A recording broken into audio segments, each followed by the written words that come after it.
Allô. Bonsoir. Bienvenue.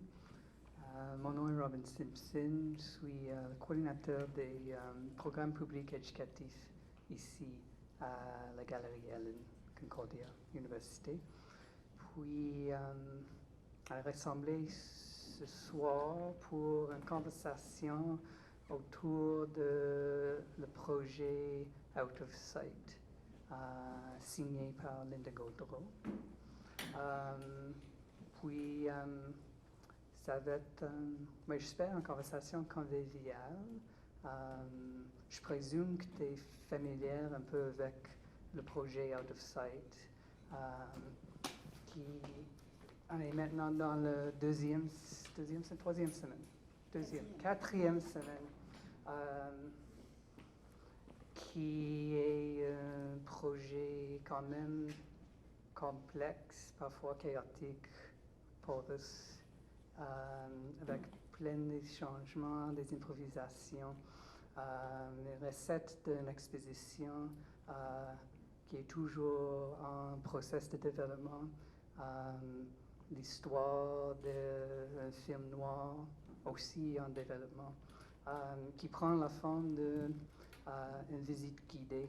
Alors c'est aussi un peu la témoignage un peu de les process de la galerie, puis une autre réflexion de la galerie universitaire ici à Concordia. Dans ce dernier point sur l'idée de la visite guidée, c'est un projet qui, pour moi personnellement, dans ma rôle ici à la galerie, c'est un projet qui prend une de mes responsabilités, qui a assumé une de mes responsabilités, qui est peut-être un tiers de ma rôle ici, c'est d'animer des visites guidées. Mais c'est un projet, comme je dis, quand tu arrives à la galerie, toi, comme visiteur, es sollicité comme un peu matière primaire, mais aussi l'agent qui activait l'exposition pour le projet. Alors, j'ai quelques questions de repère ici. Puis, je vais commencer sur une question de le statut de visiteur. J'aimerais bien demander cette question à Linda, puis aussi Karina. Sur cette question de un peu le problème de le visiteur idéal. Parce que tu es ici dans la galerie en résidence pendant l'été, pendant quand tu es fermé, pour faire des recherches, puis aussi pendant décembre, aussi dans un moment entre exposition.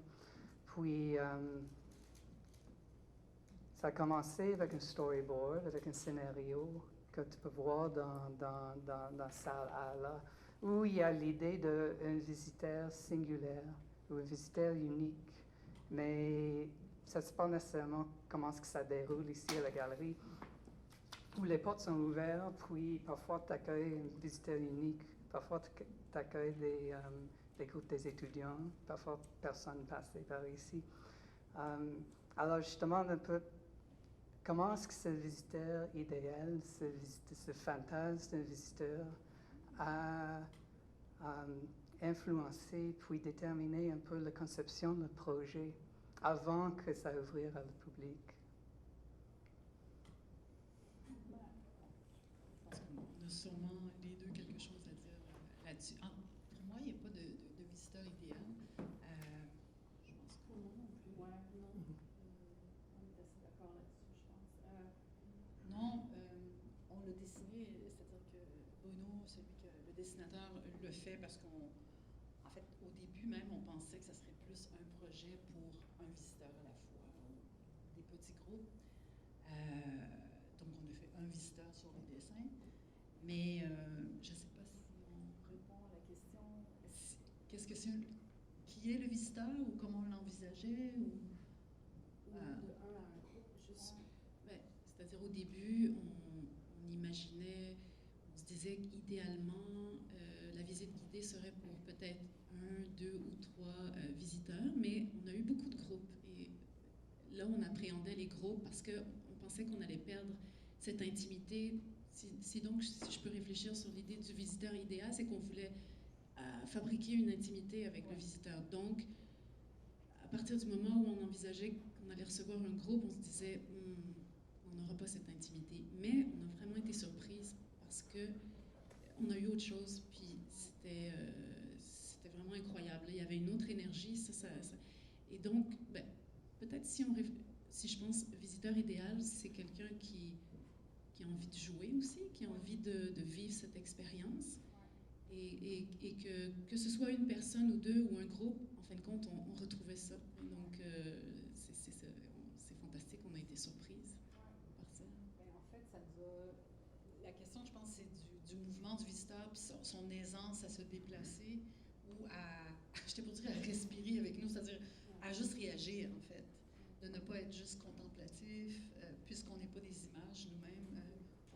Puis j'ai pas voulu fabriquer des images nécessairement stables, mais des images provisoires dans le projet. Donc, je pense que, ouais, si on veut rêver d'un visiteur idéal, mettons, ça serait un visiteur qui est prêt à prendre des risques avec nous, puis Qui nous surprennent peut-être aussi.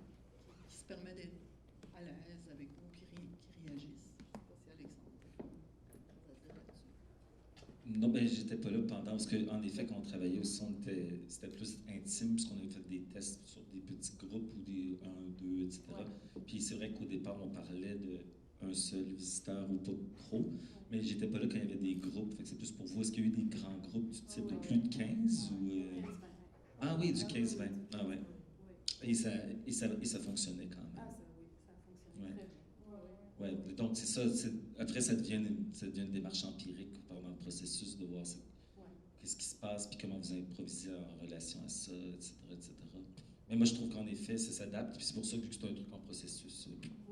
Et puis, le fait, en fait, est-ce que vous êtes différente quand il y a une personne ou 15 personnes dans ce que vous faites? Est-ce que vous avez plus une attitude, je pourrais dire, de spectacle quand il y a plus de monde? Ou ça ne change rien? Non, ça change. Oui, ça change énormément. Les intensités avec lesquelles on joue vont changer. Dans un registre plus intime, j'ai l'impression qu'il y a quelque chose de plus... qui est donné plus petit, plus subtil. Ou dans un grand groupe, là, j'ai l'impression que ça augmente les intensités, ça augmente les possibles, les jeux, les accidents, d'être aussi... d'avoir des éléments perturbateurs dans notre parcours aussi, ce qui fait qu'on improvise, donc on est encore plus dans un état d'improvisation, le plus que le genre. Puis ça, c'est intéressant parce que moi, je ne suis pas une performeuse habituellement, c'est pas ce que je fais habituellement, donc je n'étais pas nécessairement très à l'aise au début, mais ce que je réalisais, le phénomène d'être avec le groupe, être en présence d'un groupe, deux individus, et dépendamment qui sont ces individus aussi, ça change tellement, comment dire, en fait, je réalisais à quel point ma présence était déterminée par celle des autres et la présence de l'autre était déterminée par la nôtre. Et donc, plusieurs personnes qui venaient seules n'étaient pas nécessairement à l'aise de faire une visite avec nous de 30 minutes. Et donc, ils disaient « Ah, je suis tout seul. Ah non, ben non, 15 minutes, ça va être correct. » Pour d'autres personnes, c'est correct. Ils se sentaient tout à fait à l'aise. Et donc, le projet met le doigt, je pense, sur quelque chose qui est relatif à l'état, en fait, comment on se définit comme être, comme individu, comme visiteur. Et je pense que le statut ou le rôle qu'on peut prendre en présence d'autres, je deviens plus un visiteur dans certaines conditions, je deviens plus moi-même. Et là, j'ai pas nécessairement envie d'être moi-même le visiteur avec vous que je connais pas tout de suite, parce que je serais pas assez visiteur puisqu'il n'y a pas assez de visiteurs autour de nous. Donc, je sais pas si vous voyez un peu ce que je veux dire. Ça c'est super intéressant, je trouvais, ce que le projet active, en fait, comme niveau de présence. Ouais, c'est intéressant parce que, d'une certaine manière, il y a quelque chose de très prescriptif aussi dans la visite. Puis, j'aimerais un peu vous entendre là-dessus parce que on parle d'aisance, d'une forme de liberté, mais aussi, le projet est très prescriptif parce que l'expérience se fait par la visite. Et les visiteurs qui viennent dans une galerie, qu'elle soit ici, en principe, s'autodétermine. Alors là, c'est pas tellement comme ça. Je veux dire, un visiteur, il peut se promener, hein, il peut se promener librement, mais en même temps, ben ça c'est peut-être autre chose, mais quand il arrive, les repères sont pas évidents pour le visiteur, parce que le visiteur va chercher une expo, puis c'est pas une expo comme telle, mais en même temps, il y a cette visite commentée qui est la manière de faire l'expérience de ce projet. Alors ça en soi, c'est prescriptif, mais en même temps... Ouais, non, d'accord. Non, c'est sûr que je trouve que le terme prescriptif, c'est un terme lourd de sens, avec lequel je ne suis pas nécessairement d'accord, mais je comprends par contre, Michel, ce que tu veux dire. Je pense que nous, on ne le fait pas dans un esprit prescriptif. Il n'y a pas d'image à voir. Donc, c'est pas comme quand tu arrives dans une expo puis tu n'as rien à faire. L'espace fait le travail. Les œuvres font le travail. Le visiteur fait le travail. Là, on arrive, il y a quelque chose à regarder, mais l'invitation que le projet, l'objectif que moi j'avais quand j'ai fait le projet, ou que j'ai toujours, mais il se transforme aussi de fois en fois parce qu'on découvre des choses beaucoup, c'est d'inviter le visiteur à une expérience. Et est-ce que l'inviter, c'est prescriptif? C'est une invitation. C'est là où, pour moi, c'est pas... Il y a une différence entre faire une exposition, pour moi, et faire un projet comme on fait, qui n'est pas un projet d'exposition, qui est un projet qui s'inscrit dans un lieu d'exposition. Donc, ça active d'autres modalités d'invitation, tout simplement. Ouais. Peut-être on peut parler un peu de le lieu d'exposition. Puis, mes deux questions, une question est pour Michel. Sur la question de scénographie dans Out of Sight, puis l'historique des interventions architecturales dans les autres projets qui a passé ici à la Galerie Allen, puis aussi la question de le contexte universitaire. Puis, qu'est-ce que ça dit d'élaborer un projet qui essaie de provoquer des idées de l'extérieur ou out dans un contexte comme ici à l'université? C'est une grosse question, mais en fait, j'écoutais Linda qui dit que c'est pas une exposition, parce qu'une exposition, ça serait des images, puis il n'y a pas d'images, mais il y a beaucoup d'images dans ce projet-ci. Mais je pense que c'est parce que, en fait, moi, ce qui m'intéresse beaucoup, puis qui m'a intéressée au fur et à mesure avec le temps, c'est cette notion d'exposition. Qu'est-ce que c'est exactement une exposition? Puis, c'est un terme qu'on utilise du fait que ce projet a lieu ici. Je suis sûre qu'à un moment donné, tu vas dire exposition, mais... Ouais. Hein? C'est comme le default, là. Alors, puis, qu'est-ce que ça signifie, une exposition? C'est sûr, c'est beaucoup autour de qu'est-ce qu'on voit, qu'on regarde, mais je veux dire, ça s'est défait beaucoup depuis des décennies. Je veux dire, on défait ça, puis on essaye beaucoup de défaire ça ici en faisant des projets, justement, qui... pas tous les projets, mais ce projet-ci en est un exemple, mais il y en a eu d'autres comme Just Watch Me ou Adventures de Jacob Brad et PME Art, où vraiment c'était beaucoup dans le performatif, où dans le cas de Just Watch Me, on recevait beaucoup de l'extérieur, des groupes, des sociétés, en fait, des associations communautaires qui venaient performer ici. Alors, on essaye... Pour moi, c'est creuser cette notion-là d'exposition, parce qu'exposition suggère souvent une passivité quelconque, et il y a toujours une expérience, peu importe que ce soit une exposition ou un projet. Alors, quand on dit qu'on invite les gens à l'expérience, c'est à quel type d'expérience on les invite dans ce projet-ci. Et c'est sûr qu'ici, ils sont amenés à se déplacer, faire tour des salles, accompagner, en fait. Hein? Alors là, il y a comme un rapport avec vous, et puis vous performez, vous êtes aussi des personnages, vous êtes beaucoup de choses, c'est pas toujours clair, je présume pour le visiteur. Hein? Je pense qu'il y en a qui posent toutes sortes de questions. Hein? Alors, c'est sûr que c'est une chose qui nous préoccupe beaucoup de comment on définit l'exposition aujourd'hui dans un lieu comme ici. Maintenant, une université, c'est un lieu, une galerie universitaire, ça nous permet de faire ce type de projet-là, parce que c'est sûr que je pense pas qu'à Montréal, dans nos 2 grands musées, ce projet-là aurait pu être fait, là, disons-le franchement. Je pense pas que ça s'est arrivé pour toutes sortes de raisons, parce qu'on pense trop au succès du projet avant. Je veux dire, moi, je pense qu'ici, on pense beaucoup moins à ça. Qu'est-ce que c'est un projet qui est réussi? Je veux dire, c'est pas vraiment une question, c'est pas la fréquentation. C'est sûr qu'on veut qu'un projet soit... on veut qu'il y ait beaucoup de fréquentation, mais en même temps, s'il y en a moins, c'est pas un critère de succès.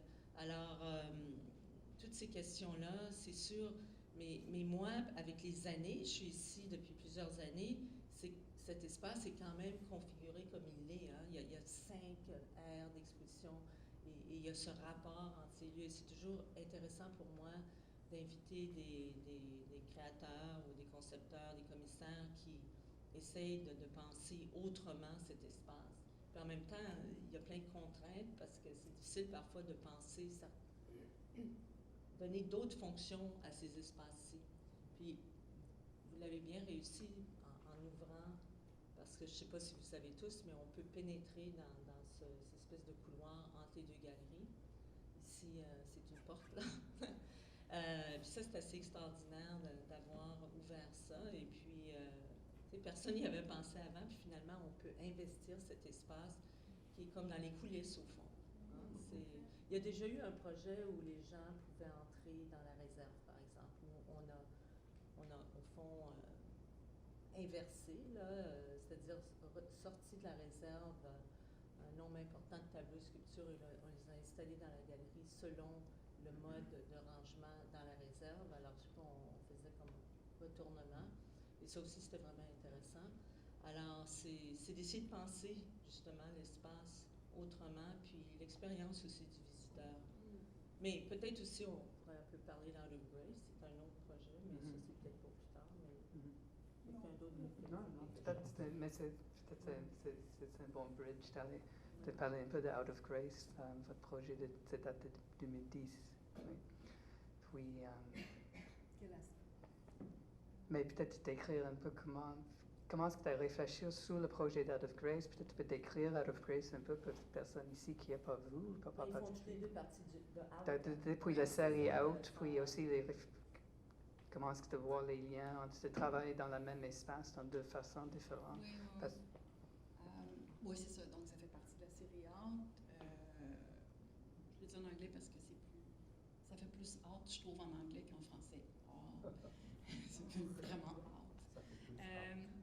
Oui, ben, quand j'ai fait Out of Grace en 2010, c'était la première fois, donc, évidemment, que je travaillais ici, puis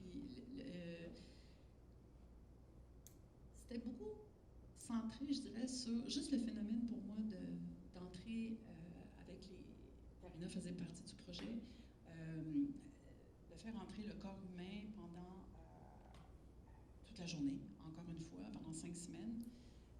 Déjà, c'était un enjeu qui était extrêmement intéressant parce qu'il y avait plus de monde aussi, tout ça, et juste pour moi de travailler et pour les interprètes, d'être regardés de plus près aussi, que quand tu es sur scène, on est plus habitué, je viens de la chorégraphie, donc on est plus habitué en danse d'avoir un autre rapport avec le public, là, tu as des gens qui sont autour de toi, c'est particulier, mais je ne sais pas, par rapport à ce projet-ci, c'est quand même, ça s'inscrit évidemment dans la même série, mais ce qui pourrait être, j'essaie de trouver les différences, où est-ce que les choses sont différentes, peut-être, c'est, je ne sais pas, de l'intérieur, par exemple, pour toi, Karina, c'est quand même, là, c'était beaucoup plus chorégraphie au niveau, quand tu dis, tu utilisais le terme tantôt prescriptif, moi j'utiliserais peut-être le terme des fois chorégraphique, c'était vraiment un projet chorégraphique, avec un score, une horloge, des montres. Les danseurs avaient vraiment un parcours à faire. Alors que là, dans Out of Sight, ce qui m'intéressait plus, je pense, c'était tout ce qui est en dehors de la Bina Hélène qui pourrait entrer dans la Bina Hélène. Et par la force des choses, ce qui est dans la Villa Hélène, mais qu'on ne voit jamais, et donc, comment on appelle ça, l'endroit où il y a toute la collection, la réserve. La réserve qui est juste là, c'est ce mur-là en fait. Le mur que j'adorais pendant les résidences, j'étais toujours dans le mur parce que la régie de son est là, tout ça. Donc, ce qui était même dans les entrailles, j'étais pour dire de la Hélène, mais qu'on ne voit jamais, j'avais envie de jouer avec puis de le révéler. Donc, c'était un certain hors-champ aussi à la galerie elle-même. Et donc, la galerie est devenue un personnage à part entière, tout comme nous, qui se révélait aussi dans ce sens-là. Ouais, je pense que c'est ça. C'est out of sight dans le sens de ce qui est en dehors de notre champ de vision, mais qui agit sur notre champ de vision. Je pense aussi que, et là je pourrais laisser parler Alexandre Saint-Onge sur le sujet, on a travaillé beaucoup plus le son dans ce projet-ci.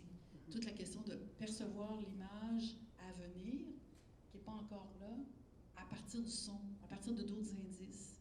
Donc, Ouais, ça c'est assez Oui, différent. c'est vrai, en effet, la différence entre le projet Out of Grace, Out of Sight, Out of Grace, c'était vraiment, comme tu dis, c'était vraiment une détermination de bloc temporel avec une partition très précise, lumière, son, chorégraphie, avec une partition temporelle où il y avait vraiment un contrepoint qui se faisait entre les différents éléments, puis c'était vraiment très, très, très écrit.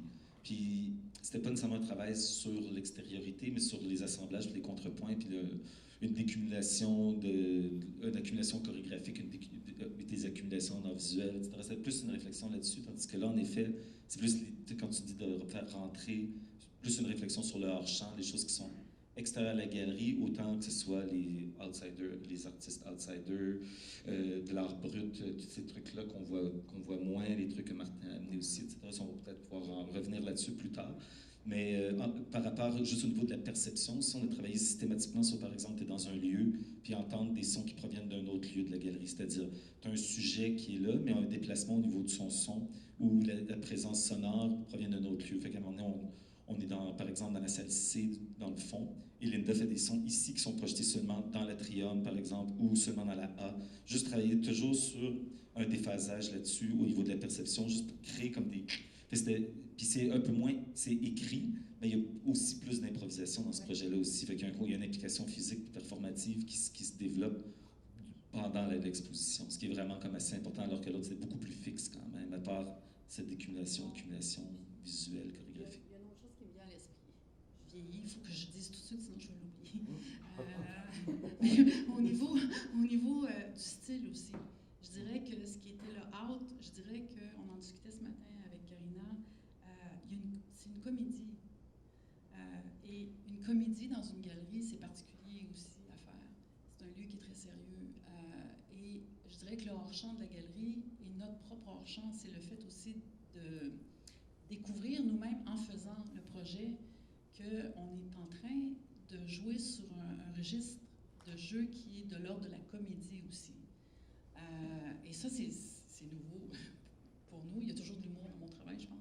Mais là, c'est pleinement assumé et je pense que des fois, il y a des gens que ça rend vraiment joyeux, mais je pense qu'il y a des gens qui sont habitués à la galerie qui doivent être décontenancés parce que il y a quelque chose de volontairement glissant pour nous et qui nous fait vraiment plaisir à faire aussi et qui est notre propre hors-champ, je dirais, même par rapport à ce qu'on pensait faire, je dirais, par rapport au projet. On se surprend nous-mêmes à faire quelque chose qu'on ne s'attendait pas à faire. On fait une comédie. C'est aujourd'hui qu'on l'a découvert. Musical.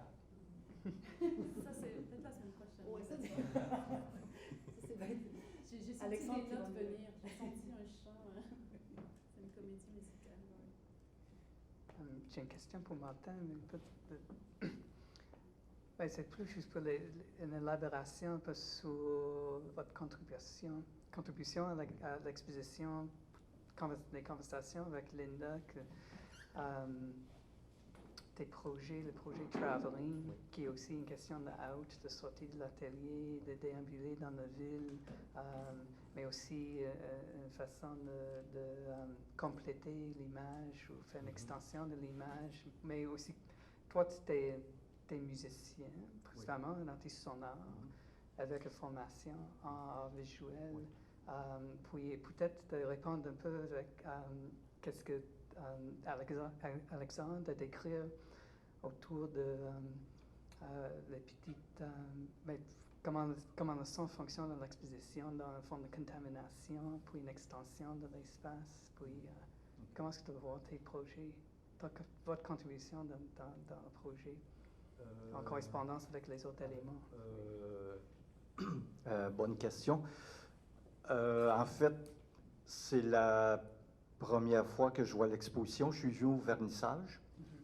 Et là, c'est la première fois que je viens. Donc, je vois qu'il y a eu une évolution au niveau des matériaux qui étaient au départ. Il y a plus d'éléments qui sont installés, qui ont bougé, qui sont additionnés, qui ont changé d'endroit. Et pour ce qui est d'avoir entendu le son, j'en ai aucune idée. Donc, tout ce que je connais sonorement, c'est le générique de la fin et le résumé du film. Donc, je ne sais pas trop. Et, si je peux parler un petit peu du projet Travelling, je pense que c'est ça un peu. En fait, les gens qui ont peut-être pas, qui sont pas au courant, Travelling, c'est une série d'assemblages de tableaux et de pochettes de disques que j'ai fait en glanant comme ça dans les marchés aux puces, les bazars et pendant tout un été, en fait, il y a à peu près 4 ans de ça. Et l'idée, c'était en fait, au départ, il n'y avait pas d'idée. L'idée est venue par accident. C'était d'associer une toile d'amateur, habituellement, c'est toujours un paysage, et de l'associer avec une pochette de disque, une photographie d'une pochette de disque représentant aussi un paysage, et de trouver un point d'ancrage graphique entre les deux. Donc, ça peut être une montagne qui a été peinte, qui se poursuit dans la photographie. Donc, l'idée du travelling, c'était aussi d'utiliser le terme cinématographique dans le sens que on a l'évolution médiatique, donc on a la peinture, on a la photographie et on a le cinéma. Et l'idée du cinéma, du travelling, je me disais dans ma tête, partons de la toile et puis mettons la pochette de disque à côté. Et si on prend la pochette de disque et on va dans le temps, par exemple, la pochette de disque où il y a le Parthénon, ben, on peut faire vraiment un parcours physique entre la toile qu'il y a ici dans la galerie et la photographie, la photo qui a été prise au Parthénon. Donc, on peut retrouver le même lieu en faisant un très, très long travelling.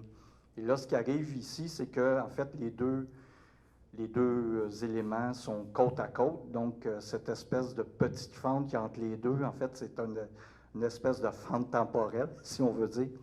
Et donc, en fait, il y a tout ce côté out qui se passe entre la toile et la photographie, qui est un lieu physique dans lequel on peut voyager physiquement, ou possiblement même aujourd'hui, probablement qu'avec Google View, Google Maps, ça serait possible de refaire un parcours, un travelling cinématographique ou photographique à partir de la toile jusque, par exemple, au Parthénon. Et donc, ce qui m'intéresse aussi beaucoup dans ce projet-là, c'est justement le côté de la marche, le fait de cueillir des choses et comme le disait Raymond Gervais, quand je fais ce travail-là, l'atelier, il est dans la tête, donc ça se passe vraiment dans la tête, tout ça. Et c'est une fois au retour dans l'atelier que là, tout le travail naturaliste, on peut dire, se développe, parce que c'est vraiment un travail de représentation de paysages dans la plupart du temps. Et c'est beaucoup de l'art populaire aussi. Je suis très intéressé par l'art populaire. Et ce que j'aimais aussi dans la dernière salle, c'est d'avoir ces toiles-là de peintres amateurs qui sont juxtaposé avec des peintres professionnels, en fait de renom professionnel. Et j'ai tout le temps comme une réflexion, je trouve ça émouvant de voir les deux côte à côte parce que je me dis à un moment donné, dans le travail de la personne amateur et professionnelle, il y a sûrement eu un moment où les deux ont eu la même réflexion sur le geste de peintre qu'ils sont en train de faire. On est en train, les deux, de faire ça et on a une intention identique, mais il y en a une qui va se retrouver au musée et une qui va se retrouver en vente dans un bazar ou chez la nièce ou la mère ou la cousine. Donc, ça va rester dans un milieu plus restreint. Et voilà, donc, en fait, il y a toutes ces réflexions-là, ils m'intéressent. Et le projet Out of Sight m'intéressait un peu à cause de ça, justement, parce que les côtés un peu out. Et il y a aussi un truc, ça c'est une autre perception graphique que j'ai, c'est que les toiles, la façon dont Linda les a disposées, donc il y a des concordances de couleurs parfois avec les toiles amateurs et les toiles professionnelles, et on a l'impression parfois que c'est un pixel, c'est comme si on prendrait un pixel des toiles puis qu'on les agrandirait, puis que finalement on se rendrait compte que la toile abstraite, ben, elle est composée de petites figurations, d'images de campagne et des trucs comme ça. Mais ça, c'est un peu une fantaisie microscopique. C'est de l'ordre de la cosmologie interne de l'œuvre, d'une certaine façon. Ça n'a rien à voir avec la musique, là, mais il y a quand même des côtés accidentels, en fait. Mais il y a des tourne-disques. Oui, il y a des tourne-disques parce que effectivement, donc parce que j'ai conservé les disques dans les pochettes et il y a un tourne-disque par terre et donc tu peux regarder l'œuvre et tu peux prendre le disque de la pochette puis tu peux écouter la musique grecque qui vient de la pochette du Parthénon en regardant les deux puis en disant tiens, je voyage en restant chez moi. N'est-ce pas merveilleux? Oui, puis ils utilisent aussi les disques. Il y a une section, quand tu vas voir un enchaînement, tu vois qu'ils utilisent les disques pour un bout précis. Je n'ai pas encore vu le parcours. Oui, c'est ça. Voilà. Peut-être, est-ce qu'on va parler un peu de un peu les politiques de Outsider Art, puis la réception des artistes outsiders? Sûrement dans ce projet aussi, il y a quelques artistes reconnus comme Daryl Nathan qui occupait une place quand même apparemment quand même cruciale dans la recette du projet.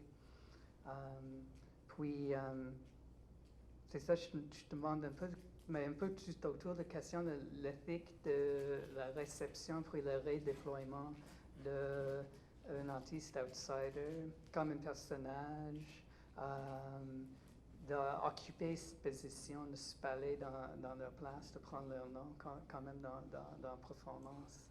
Oui, puis comme de le faire rentrer dans un espace institutionnel, alors que normalement, Exactement. comme par exemple Larry Milton, qui est un artiste outsider, mais qui travaillait qui dans le fond, qui présentait son travail à la télévision communautaire au Michigan, dans une petite station toute petite, qui est quand même relativement inconnue quand même, à part pour le monde très local. C'est quand même une vedette locale, mais qui a d'ailleurs disparu. J'ai essayé de le retrouver pour lui dire... J'ai fait beaucoup de recherches pour essayer de lui dire qu'il était ici. Puis personne ne l'a vu depuis les années début 2000 à peu près. J'ai même eu un documentaire sur YouTube sur lui. J'ai contacté le documentariste. Il m'a envoyé même à des gens de sa famille, puis même certaines des personnes de sa famille. On ne sait même pas s'il est peut-être décédé.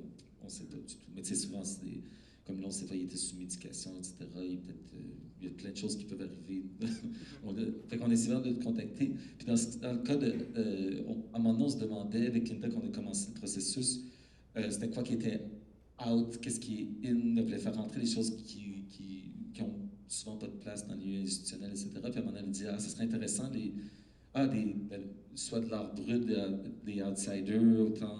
Puis de là, l'idée aussi d'aller chercher Martin avec toutes ces toiles qu'il a trouvées dans les bazars, tout ça, des trucs, des toiles souvent qui sont même pas finies, etc. Fait que lui, c'est devenu comme un emblème, en effet, qu'on a utilisé. Mais on en avait beaucoup, beaucoup au départ. Là, il est resté donc 3, lui, qu'on voit visuellement dans la salle C, qui est en effet celui qui était le plus utilisé aussi au niveau, parce que même Linda l'utilise puis devient la voix de Renata. C'est devenu un personnage central. Mais il y a aussi la pièce de Rich Lujan, de You Are My Junkie ici, puis E. Bakerst qu'on a utilisé pour le générique.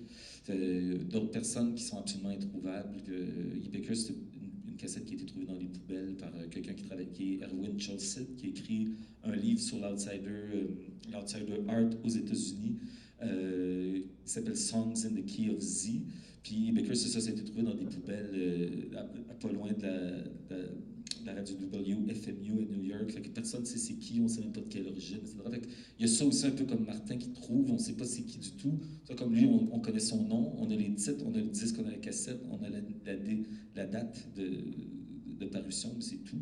De Rich Lujan, la même chose, on ne sait pas du tout, c'est un truc qui a été trouvé que quelqu'un a fait jouer à la radio communautaire. Fait que souvent lié à des choses comme ça, c'est comme des objets presque trouvés. Des artistes, on veut leur donner parole, mais ce qui est plate, c'est qu'on ne peut pas les rejoindre. En tout cas, moi, c'était important, je trouvais important d'essayer de les rejoindre. J'ai essayé pour les 3, mais mes recherches sont tombées là. J'ai même contacté Erwin Cholsit.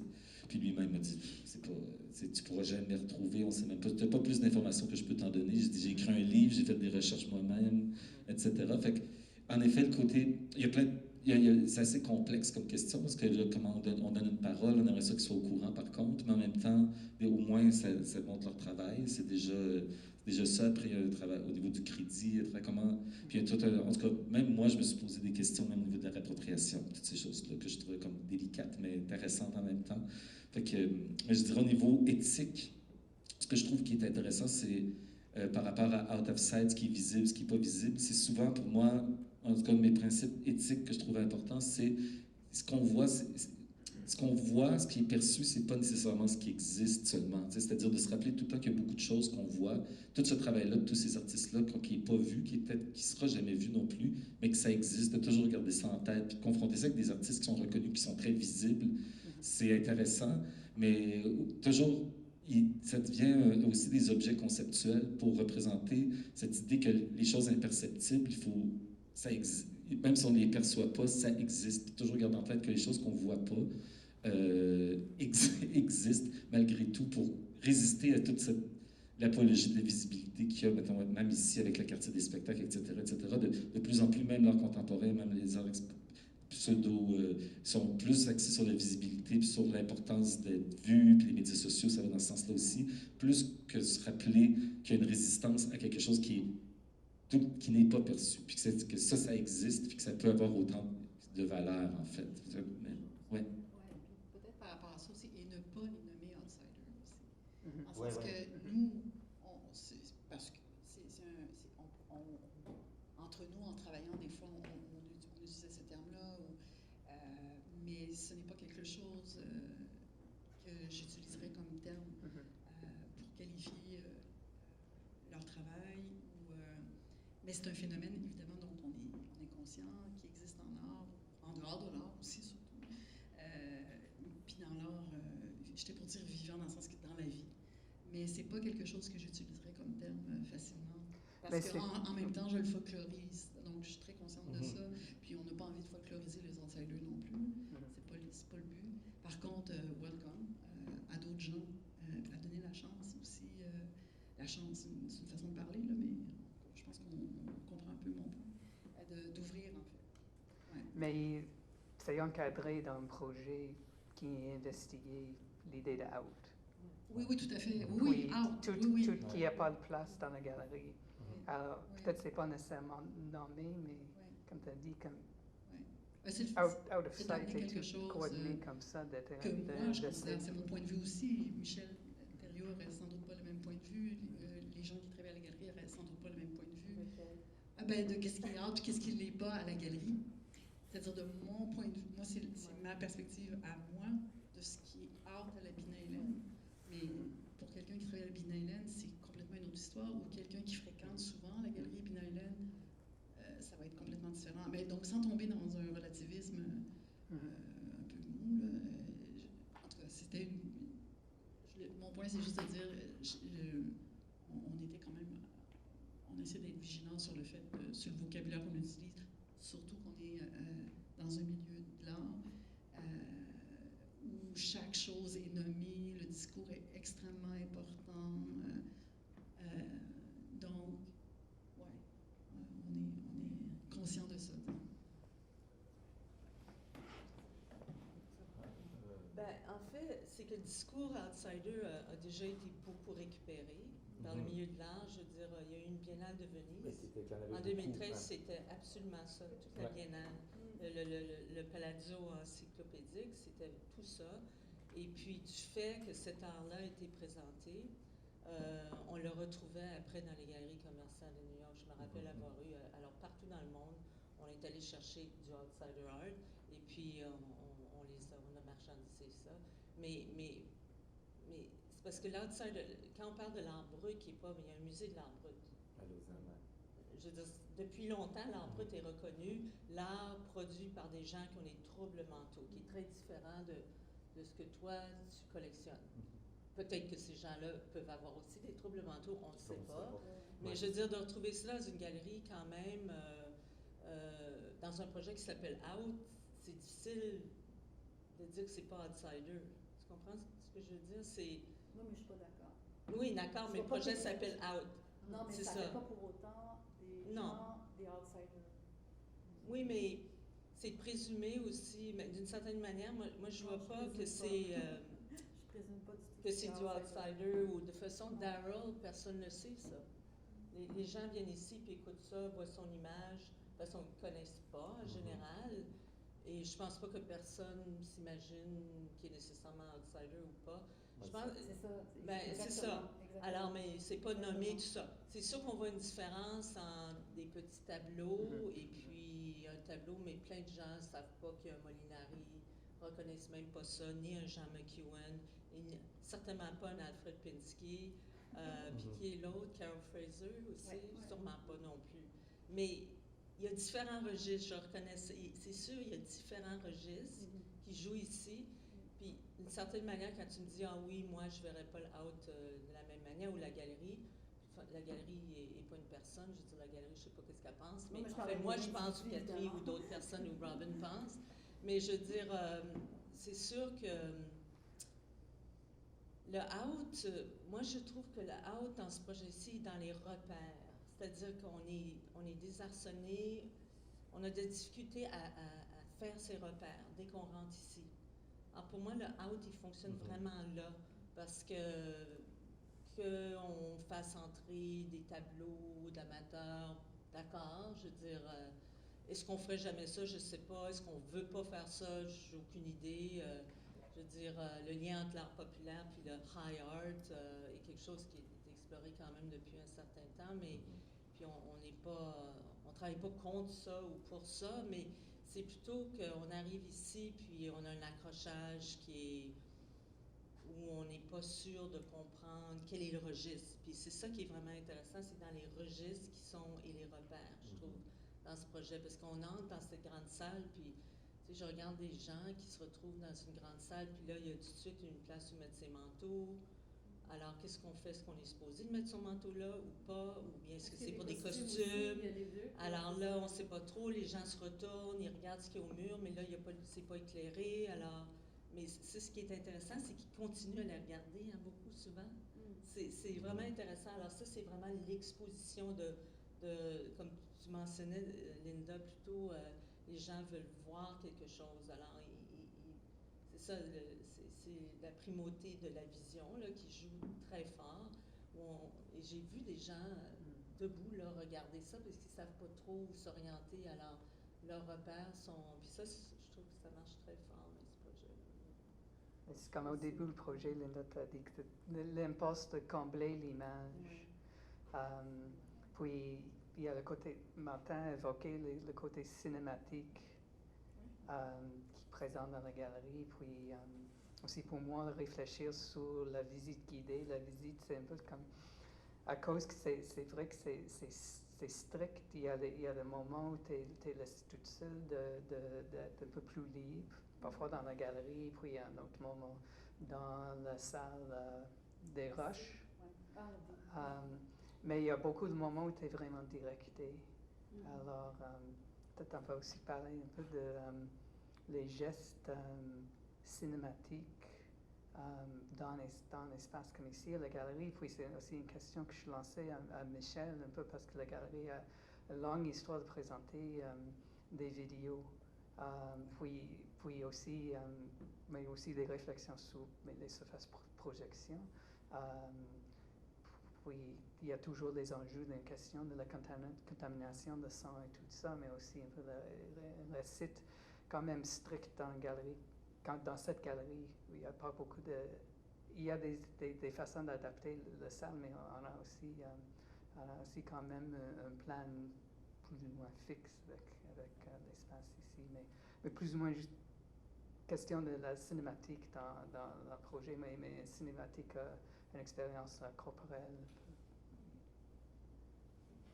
OK. Donc, la question était L'expérience cinématique cinématique. liée à la visite guidée, puis l'espace de galerie comme un espace cinématique. Oui, c'est drôle. Je ne sais pas quoi vous dire pour l'instant. Je laisserai peut-être Karina en parler ou... je me sens rire comme mon personnage tout d'un coup. Mais parfois, Karina doit incarner le cinéma, aussi Oui. le On cinématique. joue avec les dispositifs du Oui. cinéma. Et en fait, si on peut parler du cinéma, parce que c'est sûr que la culture cinématographique est très présente dans le projet. Toute la question du rapport image-son, du cadre, de ce qui se passe, l'histoire de...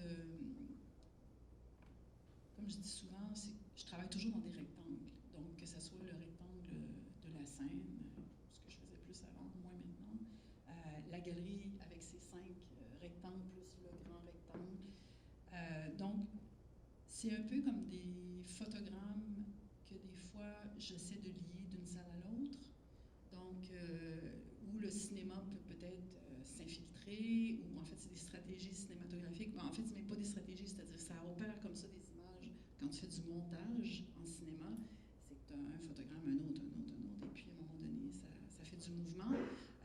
Moi, je joue beaucoup avec, dans le projet, je pense, avec le phénomène de faire quelque chose dans un des frames, un des rectangles, puis ça peut se passer, mettons, dans le mur, et puis avec ma voix, prenons la pause. Donc, quand les gens font, ceux qui ne l'ont pas vu, je vous révèle quelque chose, mais mettons pendant l'interlude, il y a quelque chose qui se passe là, alors que les gens sont en train de regarder les toiles de Martin dans la C, plus la collection. Et là, il y a quelque chose ça attire les gens. Donc, c'est un peu comme... c'est comme s'il y avait des... Je travaille beaucoup comme... Je trouve que la chorégraphie et le montage en cinéma sont très proches comme façon de travailler.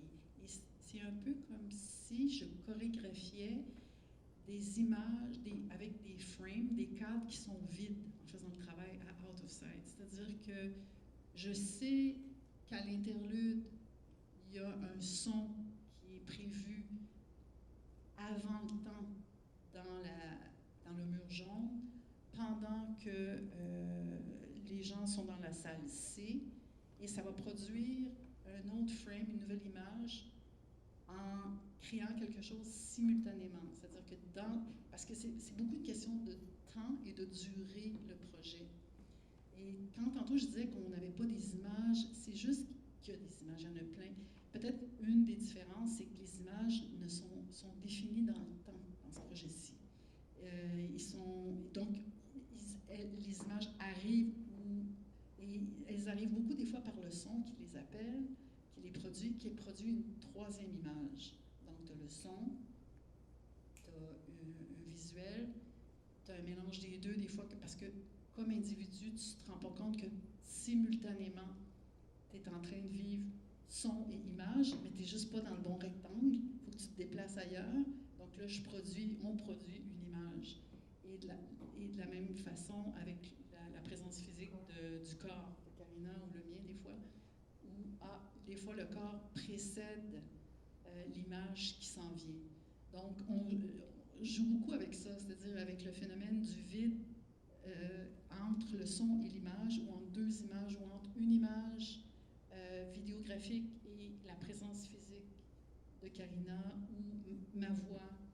Donc, je ne sais pas si je m'évade, là. Je peux partir sur une chire des fois, mais c'est ça, oui.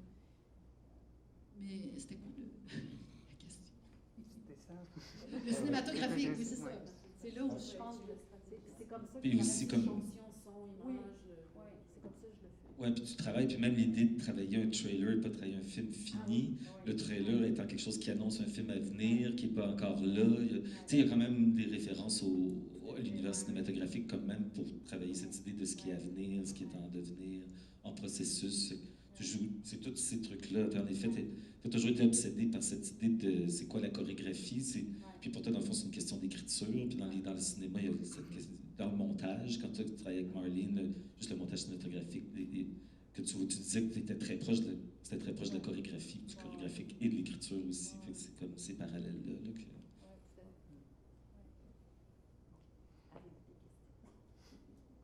J'ai une dernière question. Puis, c'est un peu autour de la question de l'idée de comme un projet en cours, comme un genre. Un genre de projet, c'est un projet en cours. Puis aussi, je te demandais un peu, ça c'est pour Karina et Linda. Puis le travail comme le glissement entre l'acte d'éclairer un projet en cours, puis les vrais enjeux qui se passent dans la galerie avec les problèmes techniques et tout ça. Alors, il y a beaucoup de travail qui est fait pendant le projet pour convaincre les visiteurs, pour décrire à les visiteurs que c'est un projet en cours. Alors, il y a beaucoup de déclarations autour de ça. Puis, c'est ça que je me demande. La question que je demande, c'est vraiment, est-ce que ces actes, c'est quoi la nécessité d'avoir ces actes, ces déclarations comme ça, au lieu d'une autre façon de communiquer l'idée que c'est un projet en développement. Alors, qu'il y a beaucoup qui se tombent dans le langage, puis de l'explication, tout ça, autour de l'expérience de le visiteur. Est-ce que ça, tu me comprends? Mais c'est drôle, j'étais curieuse, Robin, toi qui s'occupe de la médiation ici, d'avoir, peut-être, j'ai envie de tourner la question vers toi. Toi qui es habitué d'articuler ces questions-là, est-ce que tu sens que c'est nécessaire? Peut-être que c'est pas nécessaire de le dire autant, ou... Enfin, what do you think about it? Ben, c'est pas comme tu as dit que tu essaies de solliciter, de répondre à les visiteurs. Puis, mais il y a toute une recette, il y a toute une narration de la visite. Puis, il y a toujours une place pour l'improvisation. Mais en même temps, c'est comme, il y a un élément qui stabilise le projet. Puis ça, je trouve que c'est fascinant, c'est une contradiction un peu du projet, où il y a un côté que, oui, il y a une volatilité, le projet, il y a un côté improvisé, il y a plein d'ouvertures, mais en même temps, à plusieurs points dans la visite guidée, il y a toujours une fermeture pour dire que, mais principalement, qu'est-ce que cette expérience, c'est un projet en développement. Oui. Puis c'est toujours en train de retourner à ça. Puis ça fixe le projet. Mais ça le fixe ou pas, dans le sens... Je comprends, au niveau de la terminologie, là, c'est une catégorie, mais j'étais pour dire c'est l'inverse, dans le sens que c'est dans le temps. Encore une fois, j'insiste sur la chose, parce que mais c'est vraiment, je pense que c'est ça qui fait la différence, qui fait que je l'ai présenté comme ça. Je ne l'ai pas présenté comme un work in progress. Ça aussi, c'est dans le temps, en me disant que non, c'est pas un work in progress, c'est vraiment un projet. Qui est très clairement un projet. À chaque fois qu'on le fait, c'est fini, c'est ça, c'était ça. Donc, mais qui se métamorphose dans son ADN, qui est toujours en changement. C'est ça, exactement. Donc, de jour en jour, à chaque fois, il va se métamorphoser selon les gens qui sont venus, parce que ça a vraiment un impact sur nous, les visiteurs. Là. Donc, je pense, pour répondre à ta question, simplement, je dirais que c'est le visiteur qui est déterminant. Ça fait une grosse différence. Le fait qu'il y ait des gens qui viennent nous voir, ça a un impact sur le travail, complètement. Donc, c'est là où ça devient la question du temps, puis de la durée, puis de la présence de l'individu qui vient des groupes, ça transforme notre travail beaucoup. Le projet, ça transforme le projet. Mais au départ, au départ, c'est un film qui n'a pas été fait. Oui, complètement. Donc ça sous-entend que c'est in progress, non? Ben oui, ça sous-entend. Alors, ça, sans doute. c'est qu'il y a toujours cette chose-là qui n'est pas là. Puis, donc ça, tous les jours, à chaque visite, c'est renouveler cette chose qui n'est pas là, puis qu'on tend vers, et puis on est amené, tu sais, il y a toutes sortes de digressions et tout ça, mais finalement, on a même un générique, mais la chose n'est pas là, hein, d'une certaine manière. Et ça, c'est intéressant parce que ça me fait penser, qu'est-ce qui est une exposition finie, en fait? Est-ce qu'un projet comme celui qui a précédé, comme par exemple Carnation, qui était un solo d'un artiste montréalais, tout ça qui présentait, est-ce que ça, c'est fini? Tu sais, est-ce qu'on n'est pas toujours in progress dans... Tu sais, on est toujours... il y a toujours une œuvre à faire, hein, d'une certaine manière. Mais là, dans ce projet-ci, on est au cœur de ça. C'est à faire tout le temps. Puis le visiteur... On s'est comme stabilisé ouais. dans le en devenir. C'est vrai qu'il y a quelque chose de contradictoire, mais on a décidé d'occuper cet espace-là. Toujours en devenir, toujours comme le performatif, toujours en processus, mais c'est pas un work in progress. C'est vraiment... C'est ça la nuance. J'insiste vraiment là-dessus. Parce que, comment tu définis ça, work in progress? Ben, un work in progress, premièrement, c'est souvent de la recherche. C'est-à-dire que tu es en train de faire la recherche, et puis tu te dis, bon, on est en train de travailler là-dessus, on ne sait pas trop ce qui va arriver, il y a ce phénomène-là, mais si tu le présentes en public, tu vas dire, ben, on est rendu là. Puis, nous, c'est pas ça, on a une proposition, là. On a vraiment une proposition. On avance. C'est déambulatoire. Je suis rendue à l'étape proposition. C'est vraiment une proposition, c'est une invitation, c'est clair qu'on vous invite, il y a une décision qui est prise. On n'attend pas vos commentaires pour vous transformer de tout en tout. On n'est pas en train de chercher. On cherche tout le temps, mais c'est pas à ce point-là. Il y a quand même une différence pour moi entre faire de la recherche puis présenter en public une proposition. Je ne rentrerai pas dans le détail, puisque je ne sais pas toutes les raisons, là, mais pour moi, c'est une proposition qu'on fait, vraiment. Mais il y a un espace comme laboratoire un peu, parce que l'espace... oui, mais qui n'est pas montré, tu vois, en public. C'est de 4 à 5, de 5 à 6 pendant la semaine. Et quand on fait ça, quand il n'y a pas de visiteurs, on fait nos affaires parce que c'est difficile de faire la recherche. En fait, c'est impossible. On ne peut pas faire la recherche pendant qu'il y a des gens. Ça, c'est un work in progress. Mais c'est une partie qui n'est pas accessible au public. Ils nous voient, s'ils veulent, on peut les chasser, mais c'est pas public. On travaille. Mais à un moment donné, le public aboutit là. Pas tout le temps. Il y en a qui sont assez discrets, mais c'est rare qu'ils rentrent en interaction avec nous, honnêtement. On dirait qu'ils savent, ils sentent qu'on est en train de travailler, fait qu'ils se promènent. Mais c'est moi. Non, mais en fait, c'est juste comme une observation au niveau des termes. En fait, c'est comme si le spectateur, il vient voir la manière. À quel moment? Ben, tout. Okay. Les gens, ils viennent voir une manière. C'est ce qu'ils viennent faire. Tout à fait, oui. C'est ça? C'est juste, oui. Donc, c'est pas une work in progress, c'est... Oui, tout à fait. Voici notre manière de faire, voici notre manière de... Sans être maniériste, là. Mais c'est pas un work in progress, c'est ça, c'est de la manière. Complètement, oui, tout à fait. Okay, ben, oui. Et c'est là qu'on a découvert que notre manière, entre autres, c'était entre autres la comédie. Ouais.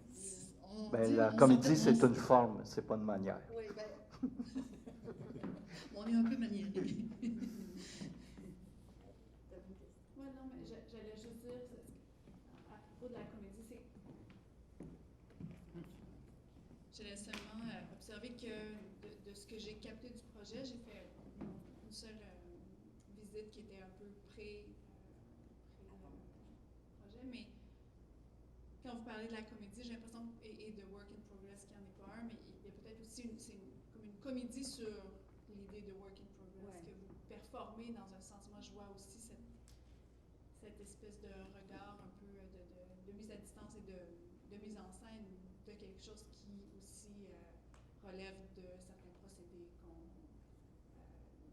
performe dans la sphère de la création artistique et dont vous vous appropriez pour en faire une comédie dans un sens, dont on est à la fois témoin et partie prenante en tant que visiteur.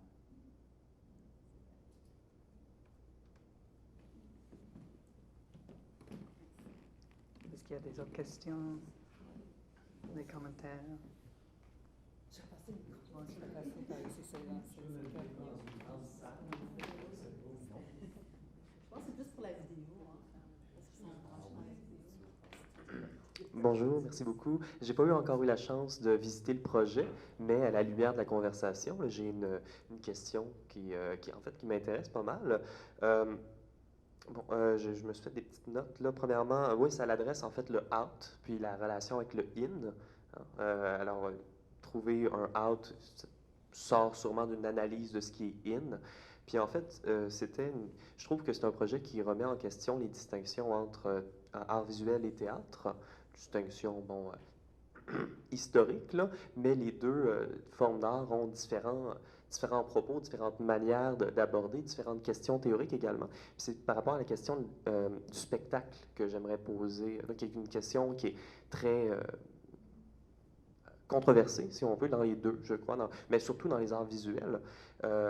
Puis j'aimerais savoir, en fait, oui, quelle est la relation du projet par rapport au spectaculaire. Je reviens avec ce que Alexandre là, disait par rapport à la place des arts, par rapport à l'expérience. Alors, j'aimerais vous entendre plus là, par rapport à l'expérience, puis surtout par rapport peut-être à l'analyse de ce qui est in ces temps-ci en termes de spectacle, en termes d'expérience, et comment ce projet-là peut constituer un out.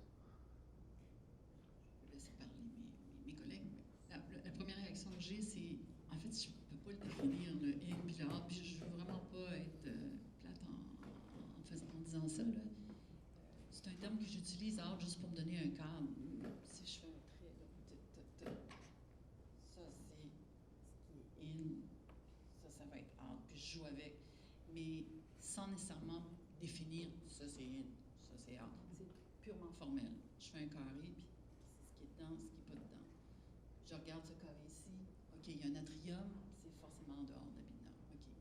Il y a une réserve. OK, on va le faire rentrer. C'est vraiment très, très technique.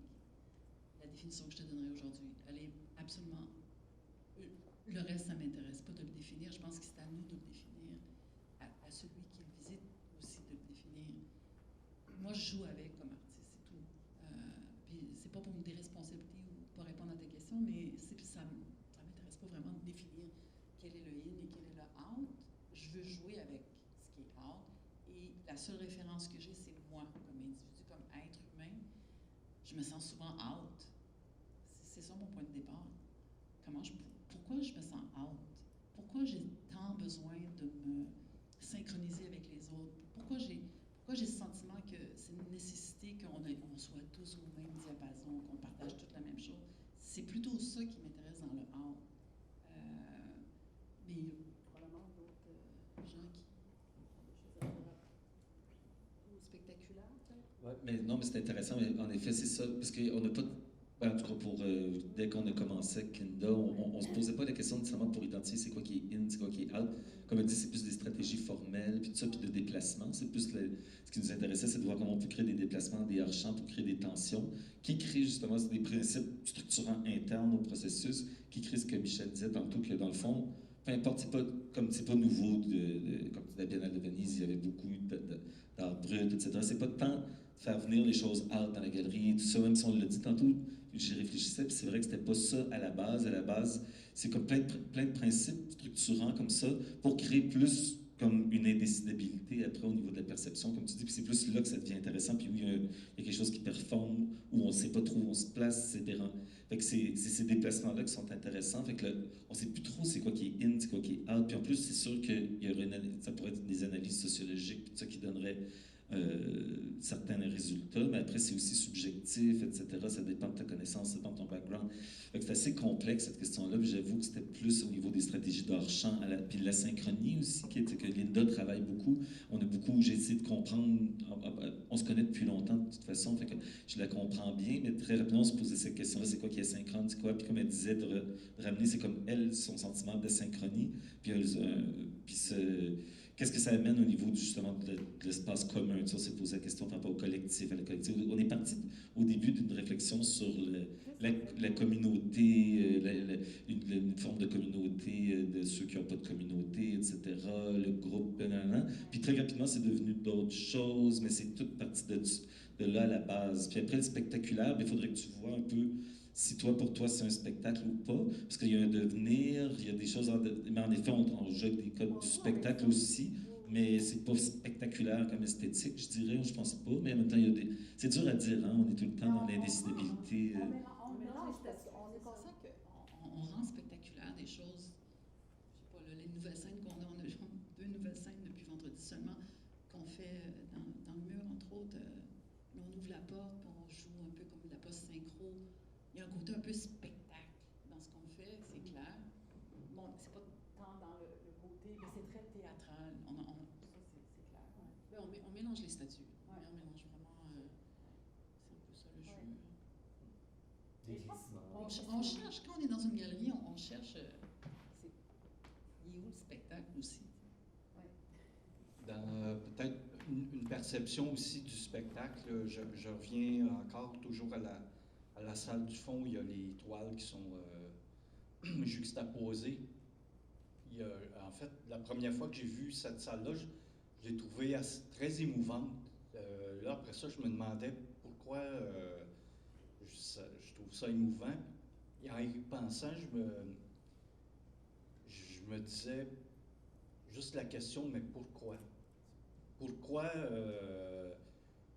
un peintre McEwen, puis pourquoi Scarlos, qui a fait une peinture amateur? Pourquoi un est connu, l'autre n'est pas connu? Pourquoi un a persévéré, l'autre a décidé d'en faire un métier? Je ne sais pas. Donc, à quelque part, pour moi, il n'y en a pas un qui a nécessairement une valeur plus forte que l'autre. La seule valeur qu'une a là, c'est le marché, dans le fond, parce que la toile est professionnelle. Parce que l'autre, elle peut avoir autant de valeur au niveau de ce qu'elle raconte à une personne qu'une peinture de John McEwen, de Molinari. Je trouve qu'en quelque part, ça devient le out of sight pour moi. Il est là parce que de voir les deux confrontés, il me fait me poser une question sur pourquoi faire de l'art, tu sais. Non, mais c'est vrai, tu sais, c'est comme... Parce que dans le fond, ça finit à la même place, tu sais. Non, mais c'est vrai, tu sais, là, ils finissent les deux côte à côte, tu sais. Sauf que dans les deux cas, ils ne savent pas, tu sais. Non, mais c'est vrai, il y a une ambiguïté, je trouve, ça c'est out pour moi, cette espèce de flottement, de choses qui, un peu dans l'idée du synchrone, là, qui se rencontrent dans un lieu où qui n'ont pas rapport. C'est comme si c'était deux atomes qui ont tourné ensemble, puis que l'eau, oups, pouf, ils se retrouvent dans le même satellite de l'orbite l'un de l'autre. C'est comme si les images se parlent, en fait. Oui, tout à fait. Ils se parlent entre elles plus que peut-être qu'elles nous parlent à nous. Tu sais, il y a un rapport entre les objets que je trouve intéressant. C'est vraiment... Sans tomber dans Baudrillard. Là, Non, mais c'est quelque chose qu'on disait souvent avec Karina et moi. Ouais. On se disait qu'on est dans la salle C, on appelle ça la salle C. La galerie l'appelle la salle C, elle est toute noire. Après, vous pouvez vous promener si vous voulez, vous allez voir. Mais on avait vraiment l'impression que les objets nous regardaient. Tu sais, c'était comme on disait, ouais, mais... On voulait travailler le corps comme ça. On travaillait le corps comme ça. Qu'est-ce que ça fait d'être dans cette pièce? Comment on peut absorber la couleur, Moi, j'avais l'impression qu'ils étaient contents de se retrouver ensemble. Non, mais sérieux, il y a une énergie, puis un feeling. On dirait qu'une vient rehausser l'autre, puis l'autre vient comme... Il y a un dialogue qui s'établit. C'est pas juste genre, on met de l'amateur puis du professionnel. Il y a vraiment il y a quelque chose de...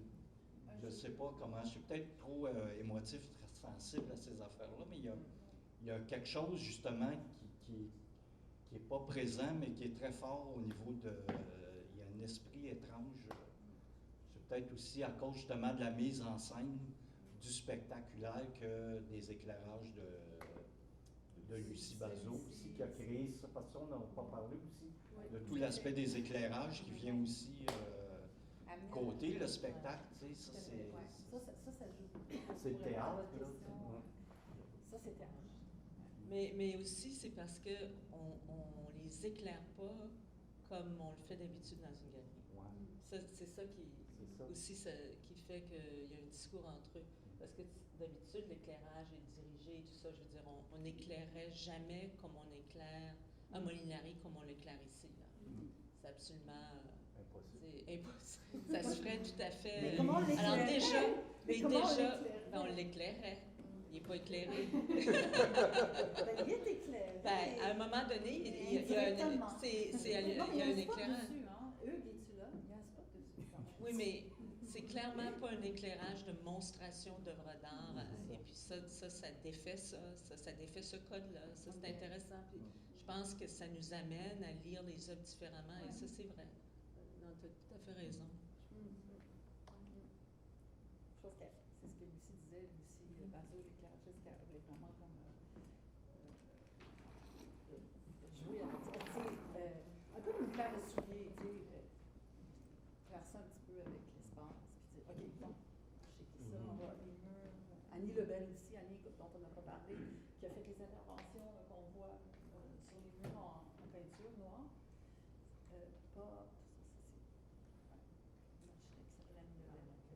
Oui. Est-ce qu'il y a une distinction à faire entre comédie et parodie? Et parodie. Parodie. Un parodie. Ah, parodie. Parce que moi, je vois parodie, pas comédie. OK. Ici. Et pour vous, tout le monde, la différence? Non, mais je veux une réponse de vous. Je ne veux pas que ça me tourne sur moi. Je check dans le site. Parodie. Ben, ça dépend. J'étais pour dire, ça dépend de notre degré d'aisance. Plus on est à l'aise, en ce qui me concerne en tout cas, plus je vais me sentir dans la comédie. Ben, c'est compliqué. Alors que la parodie, des fois, c'est plus difficile. C'est moins difficile parce que t'es à distance. Une parodie, il y a quand même une distance. Pour moi, je l'ai dit comme ça. Il y a une sorte de façon de jouer la comédie. Tu peux la faire avec la distance, mais quand je sens que je suis dans la comédie du projet, c'est plus direct, c'est plus proche, c'est plus tu joues avec les choses, tu sautes dedans, comme un enfant, comme tu sais. Parodie, un enfant ne va pas faire de la parodie, il le fait. Ben, alors, ça dépend de l'âge qu'il a, mais je veux dire, une parodie, il y a quand même une distance. Fait moi, je n'essaie pas d'avoir. Mais là, il y a une distinction entre jouer, comédie et parodie. C'est-à-dire que jouer, les enfants jouent, mais ils ne font pas de comédie. Le moment qu'un enfant fait une comédie, elle joue à être une actrice ou un acteur. Et il y a une dimension, c'est-à-dire que comédie, il y a des déclinations de comédie, il y a des types de comédie, tragédie, enfin, il y a des choses. Mais ce qui se passe ici avec le décor et tout ça, moi je vois un peu un parodie, mais un parodie de quoi? C'est-à-dire que, tu sais, c'est une comédie, là, parce que c'était pas défini quel type de comédie. Alors, peut-être vous pouvez définir quel type de comédie, mais pour moi, quand je vois ça, il y a un côté de parodie. De parodie, je sais pas, c'est un parodie d'un expo, c'est un parodie d'un plateau de tournage, Là, il y a des autres choses qui se passent. C'est-à-dire que, là, il y a la visite guidée. Est-ce que c'est un paradis de visite guidée dans un musée? Mais ce n'est pas une comédie. Tu vois, il y a quelque chose d'autre qui se passe. La comédie n'est pas partout non plus. Ben, peut-être. On ne fait pas la visite guidée en faisant une comédie. Mais En tout cas, non, mais c'est-à-dire que nous, on n'a pas travaillé sur la parodie, donc on n'a pas investi on a vraiment... et puis la comédie, c'est quelque chose qui est ressorti aujourd'hui, dans le sens que on s'est dit, il y a un ton, il y a un humour, il y a quelque chose qui est ludique, mais on n'a pas non plus investi l'idée, le genre de dire, on va jouer la comédie. Là, je ne sais pas, la perception des gens ou la réception de l'œuvre, ça varie. Peut-être qu'il y a des moments où on peut le recevoir comme une parodie, mais en tout cas, nous, ce n'est pas cette question sur laquelle on travaille. On mélange effectivement les statuts, on mélange des codes, on mélange des genres, on s'amuse et puis après on joue avec des degrés d'intensité, mais c'est pas, on n'a pas travaillé là-dessus. Moi, je le vois, vous jouez la comédie parfois. Oui, et ça, c'est acting. Moi, je le vois plutôt, c'est pas la comédie. C'est la moi, je vois le cinéma aussi, le jeu de l'acteur. Il y a le jeu de l'acteur, il y a comme le dédoublement, la fiction qui rentre toujours là-dedans, puis peut-être à certains moments, parce que moi, je vois pas tellement la comédie non plus, ni trop la parodie, mais c'est qu'à un moment donné, ça peut être...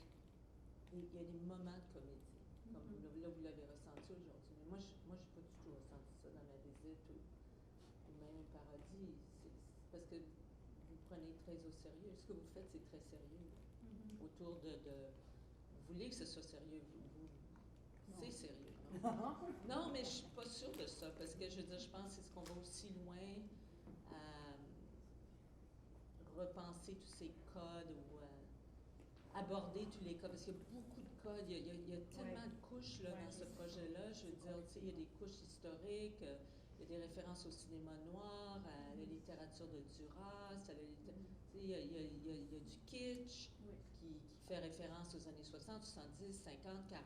Je veux dire, c'est pas juste là. Il y a le cinéma des années 70, il y a beaucoup, beaucoup de références. Et ça charrie plein de codes aussi. Alors, dans tout ça... je pense qu'on essaie de trouver nous-mêmes. Je pense qu'on essaie de trouver nous-mêmes qu'est-ce qu'on fait, de le nommer. Parce qu'on ne le nomme pas. On dit, ça, c'est sérieux, ça. On fait une comédie.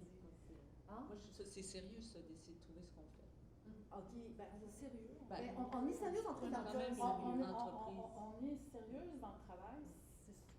Merci. C'est vrai qu'on se prend pas au sérieux dans ce sens-là, mais je pense que quand on le fait, pour répondre à votre question, c'est plus... Je pense qu'on était...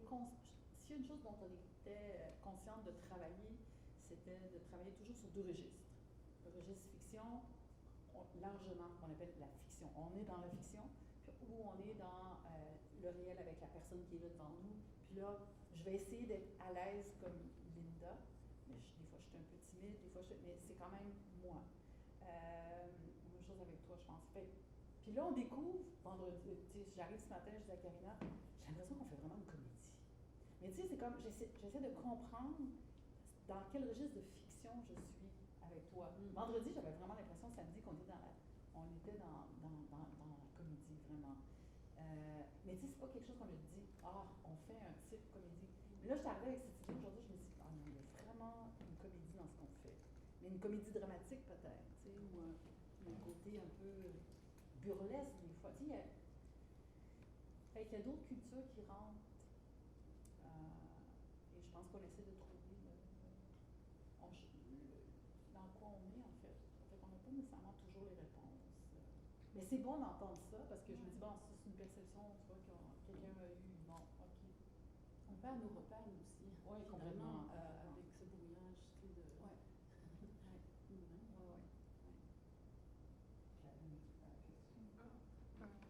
Je voulais... brouillage de quoi ou ça sert à... En fait, ma question, c'est plutôt... Je me posais la question, c'est parce que j'ai pas vu encore le... J'ai pas fait l'expérience, peu importe. Mais ce que j'ai vu, c'est... En fait, j'ai vu, parce que je suis venue à même chose que... J'ai oublié votre nom. Martin? Oui. je suis venue au vernissage, donc j'ai vu quand même fait l'expérience de quelque chose ce qui est sur les murs, les images finalement, ou les peintures, etc. Et ma question, ça portait sur la relation entre ça, ce que j'ai vu peut-être avant de faire l'expérience que je dois faire éventuellement, c'est quoi la relation entre ça, ce qui est sur les murs, puis la performance, la visite, l'expérience en soi. Comment vous l'avez pensé ou c'est... Mais en fait, ça n'a pas été prévu du tout comme ça pour répondre à... Ben, est-ce que c'est des On n'a cas, pas prévu c'est faire une expérience de vernissage versus cette expérience-là. Il y a pas, autrement dit, il n'y a pas une performance puis des images sur le mur, pour reprendre l'expression, mais c'est tout ce que toi tu as eu parce que tu es venu au vernissage. Donc, ça n'a jamais été pensé en de tels termes. Mais comment vous pensez si on laisse... Parce que tu n'as pas vu le projet, hein? Non, mais encore, qu'est-ce que c'est? Ça aurait pu être des espaces complètement vides, en fait, qui a une expérience de visite. Ouais. C'était plutôt là ma question. C'est quoi la relation entre, par exemple, ces peintures de Martin et la performance ou le spectacle, peu importe comment vous... La comédie, c'est quoi la relation entre les deux? Comment c'est réfléchi? Je pense que j'aimerais ça répondre à la question si tu vois le travail. Quelqu'un qui n'a pas vu le travail, je vais te donner une longue réponse, autrement dit. Puis ça n'aura aucun sens ce que je vais dire par rapport à... Je pense qu'en tout cas, moi, je me sens à l'aise de répondre à des questions, soit de quelqu'un qui va parler en termes d'image, mais je ne sais pas, honnêtement, je n'ai pas réponse à... Moi, quand Au vernissage, en fait, quand je regardais tous les dispositifs, tout ce qu'il y avait, j'avais l'impression que j'étais dans un décor. Okay. Donc, et que sans savoir ce qui était pour se passer, c'était quelque chose en attente. Je ne sais pas si c'est un décor de théâtre, un setup de cinéma, un setup de performance, une scène pour la chanson, j'en ai aucune idée. Je voyais un écran avec un ordinateur, qu'est-ce qui va se passer, des feuilles de papier. Donc, j'étais vraiment dans un décor et donc sur scène, d'une certaine façon aussi. Ouais. Et puis on déambulait, on était comme après le spectacle, quand on va dans les loges, parce qu'on discutait avec les gens qui ont fait la chose qui n'a pas encore eu lieu. Donc, on était, en tout cas, moi, j'avais la chance d'être à côté des protagonistes d'un spectacle que je n'ai pas encore vu, mais je suis dans leur décor. Fait que je me dis, ben, il va sûrement se passer quelque chose. Donc, c'est pour ça que quand j'étais sur place, je ne m'attendais à rien, parce que la convention du vernissage était que venez nous rencontrer. Fait que j'avais pas d'intention de spectacle ou quoi que ce soit. J'étais dans un décor. Donc, le fait que vous devoir évacuer ça, ben, j'étais en fait dans un rapport physique avec le lieu plus que dans un rapport artistique, mettons. Et là, ben, quand je vais revenir, là, je vais être complètement dans un autre... là, je vais aller au cinéma ou au théâtre. C'est moi qui vais le décider en cours de route. Parce que selon vos propositions... Non, mais ou une comédie, ou une parodie, ou... c'est à mon observation. On veut tomber dans le relativisme, c'est pas... J'aimerais répondre à la question de Karine, mais c'est pas relatif. Mais c'est comme... Il y a comme un... comment dire? C'est... Le contexte du vernissage, c'est un contexte qui est très particulier que tu as vu, et quand tu es dans la visite, c'est un autre... C'est sûr qu'il y a un rapport, ce dont on a parlé ce soir, entre ce qui est projeté, la présence physique du corps, la déambulation, tout ça, c'est ça le travail. Donc, mais il faut le vivre, en fait. Puis c'est là qu'on voit que c'est comment les choses se complètent l'une avec l'autre, comment une image filmée va compléter le corps, comment un son d'une salle peut entrer dans quelque chose qui est en train de se faire, c'est en train de fabriquer une image en faisant ça. Je ne sais pas si ça aide, mais c'est ce que je peux dire à Karine. Mais peut-être c'est aussi une question comme Alexandre a dit à propos de la possibilité de, entre guillemets, outsider art. C'est une question pour Out of Sight. Est-ce que c'est possible pour Out of Sight d'exister hors vue? Comme l'expérience de Karine, je pense que c'est valide. Puis la question de Karine est valide. Si on pensait les propositions que Out of Sight nous présente, qui est l'idée qu'il y a des choses qui déroulent, que peut-être on ne va pas voir, mais ça existe quand même, comme expérience quand même. Alors, je ne comprends pas nécessairement la résistance de Je ne sais pas quoi répondre. Je vais finir ça comme ça, simplement. C'est une question qui ne m'intéresse pas. Je sais pas. Mais peut-être on peut terminer la conversation, c'est 7 heures. Puis je remercie tous nos interlocuteurs, interlocutrices. Puis je vous encourage, si tu n'as pas vu l'exposition, puis si tu n'as pas participé dans la visite guidée, qu'il y a une visite à l'heure, chaque heure, jusqu'à 4 heures d'après-midi pendant la semaine, ici à la galerie, sans rendez-vous. Alors, tu es bienvenue de participer dans le projet. Puis, quand même, Linda et Karina sont ici sur place aussi. Alors, je serai prêt de répondre à vos questions ou discuter le projet plus avec vous. Alors, merci. Merci. Merci à toi. Merci.